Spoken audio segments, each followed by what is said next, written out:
આજે ગુરુ પૂર્ણિમા છે। ગુરુ નાનો કે મોટો નથી હોતો। જે વ્યક્તિ આપણને જીવનમાં આગળ વધવા માટે સાચું જ્ઞાન આપે તેને ગુરુ કહેવામાં આવે છે। આજે ગુરુ પૂર્ણિમાનો તહેવાર છે। ગુરુ નાના મોટા નથી હોતા।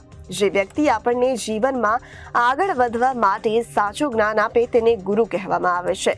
માતા પિતા, ભાઈ બહેન, શિક્ષકો, મિત્રો, સાધુ સંતો પણ આપણા ગુરુ જ કહેવાય છે। જીવનમાં ગમે તેવી પરિસ્થિતિ, મુશ્કેલીઓ સામે લડતા શીખવાડે એ આપણા ગુરુ છે। જાણે અજાણે દરેક વ્યક્તિઓ જેઓ પાસેથી આપણને જ્ઞાન મળે તે આપણા ગુરુ છે। ગુરુર બ્રહ્મા ગુરુર વિષ્ણુ ગુરુર્દેવો મહેશ્વરાય ગુરુર સાક્ષાત પરબ્રહ્મ તસ્મૈ શ્રી ગુરુવે નમઃ। ગુરુ બિના જ્ઞાન નહીં તેવું કહેવામાં આવે છે। પ્રથમ ગુરુ તો માતા પિતા જ કહેવાય છે। ત્યારે આજે ગુરુ પૂર્ણિમાને દિવસે સુરતના આડાજન વિસ્તારમાં આવેલા અટલ આશ્રમ ખાતે બટુકગીરી મહારાજનું ગુરુનું પૂજન વંદન કરવામાં આવ્યું હતું। આવો અટલ આશ્રમ પારદેશ્વર મહાદેવ મંદિર સવારમાં 9-10 વાગ્યાના આસપાસમાં ગુરુ પૂર્ણિમાનું ગુરુ મહારાજનું પૂજન અમારું મંદિર છે। મહાદેવગીરી બાપુનું એમનું પૂજન, આરતી, પૂજા વગેરે। ત્યારબાદ સત્સંગ, પ્રવચન, ગુરુબોધ અને બપોરે ભોજન પ્રસાદની વ્યવસ્થા કરવામાં આવેલી છે। મિત્રો, ગુરુ પૂર્ણિમા એટલે વ્યાસ પૂર્ણિમા। વ્યાસ ભગવાનનું એક ગુરુ શબ્દને જે કીધું છે કે ગુરુ એટલે શું, આપણે જે વિદ્યા અભ્યાસ કરતા હોઈએ એ આપણા પણ એક ગુરુ થાય છે। આચાર્ય ગુરુ જેને કહેવામાં આવે।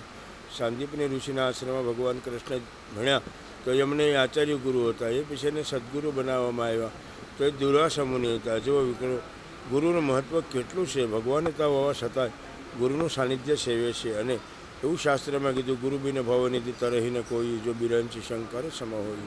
ભગવાન શિવ જેવું તત્વ પ્રાપ્ત કરવું હોય તો ગુરુનું સાનિધ્ય જરૂરી છે। અને દરેક ગુરુ, દરેક ભાવિક ભક્તોએ ગુરુનું જીવનમાં એક આચરણ છે અને જીવનમાં ગુરુ એક એવું તત્વ છે જે તમારા જીવનને બોધ આપી શકે છે। રામના, વશિષ્ઠના, દરેકના એ ગુરુ હતા।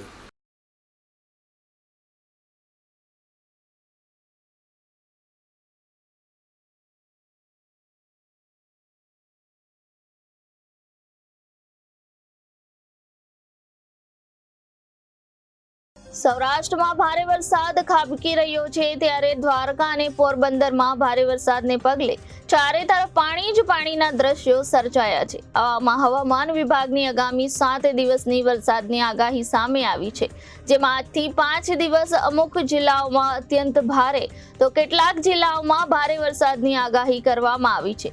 હજુ 5 દિવસ વરસાદ ગુજરાતમાં રમઝટ બોલાવશે। સાયક્લોનિક સર્ક્યુલેશનના કારણે ભારે વરસાદની આગાહી કરવામાં આવી। 20મી જુલાઈએ સુરત, નવસારી, વલસાડ, દ્વારકા, પોરબંદર, જૂનાગઢ, ગીર સોમનાથમાં વરસાદના રેડ એલર્ટ સાથે અત્યંત ભારેથી અતિ ભારે વરસાદની આગાહી છે। ત્યારે કચ્છ, જામનગર, રાજકોટ, અમરેલી, ભાવનગર, ભરૂચ, નર્મદા, તાપી અને ડાંગમાં ઓરેન્જ એલર્ટ સાથે અતિ ભારે વરસાદની આગાહી કરવામાં આવી છે। મોરબી, સુરેન્દ્રનગર, બોટાદ, વડોદરા, દાહોદ, છોટાઉદેપુરમાં યલો એલર્ટ સાથે ભારે વરસાદની આગાહી કરાઈ છે। 21મી જુલાઈના રોજ દ્વારકા, પોરબંદર, નવસારી, વલસાડમાં વરસાદનું એલર્ટ કરાયું છે। ત્યારે રાજકોટ, જૂનાગઢ, અમરેલી, ગીર સોમનાથ, ભાવનગર અને સુરતમાં વરસાદનું ઓરેન્જ એલર્ટ છે। જ્યારે કચ્છ, જામનગર, મોરબી, સુરેન્દ્રનગર, બોટાદ, ભરૂચ, તાપી, ડાંગ, નર્મદા, છોટાઉદેપુર, દાહોદ, મહીસાગર, અરવલ્લીમાં યલો એલર્ટ છે। 22મી જુલાઈએ અમરેલી, ભાવનગર, સુરત, નવસારી, ડાંગ, વલસાડમાં વરસાદનું રેડ એલર્ટ છે। પોરબંદર, જૂનાગઢ, ગીર સોમનાથ, બોટાદ, ભરૂચ, નર્મદા, તાપીમાં ઓરેન્જ એલર્ટ છે। જ્યારે રાજકોટ, સુરેન્દ્રનગર, અમદાવાદ, બનાસકાંઠા, સાબરકાંઠા, ખેડા, આણંદ, વડોદરા, પંચમહાલ, દાહોદ, છોટાઉદેપુરમાં યલો એલર્ટ છે। 23મી જુલાઈએ જૂનાગઢ, ગીર સોમનાથ, અમરેલી, ભાવનગર, બોટાદ, દાહોદ, પંચમહાલ, વડોદરા, છોટાઉદેપુર, ભરૂચ, નર્મદા, સુરત, તાપી, નવસારી, ડાંગ અને વલસાડમાં ઓરેન્જ એલર્ટ છે। જ્યારે રાજકોટ, સુરેન્દ્રનગર, અમદાવાદ, આણંદ, ખેડા, ગાંધીનગર, અરવલ્લી, મહીસાગરમાં યલો એલર્ટ છે।